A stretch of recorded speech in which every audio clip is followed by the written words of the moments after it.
Hi friends, ఒక మంచి మాట చెప్పుకుంటూ మనం తోటకూర ఫ్రై చేసుకుందామా. భర్తకి అనారోగ్యంగా ఉన్నప్పుడు భార్య అన్ని సేవలు చేయాలి. అదే భార్యకి అనారోగ్యంగా ఉంటే మీ పుట్టింటికి వెళ్ళొచ్చు కదా అని మాట్లాడతాడు భర్త. ఇది ఎక్కడి న్యాయమో ఏంటో మరి ఎవరికీ తెలియదు. భార్యకి ఒక న్యాయం, భర్తకు ఒక న్యాయమా? ఇటు సమాజంలో బంధాలకు వాల్యూయే లేదు. ఈ మాటని ఎంతమంది అంగీకరిస్తారో చెప్పండి. అంగీకరించిన వాళ్ళు కామెంట్ చేయండి. కామెంట్ చేసి చెప్పండి. అంతే కదా, మగవారికి ఒంట్లో బాగపోతే రెస్ట్ తీసుకొని ఇంట్లో ఉండొచ్చు.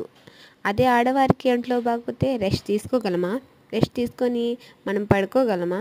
లేదుగా. పిల్లల్ని చూసుకోవాలి. పిల్లల్ని చూసుకోక తప్పదు. వంట చేయాలి. వంట చేయక తప్పదు. ఇంకా ఏ పనని మనం మానుకోగలం? ఏది మానుకోలేము.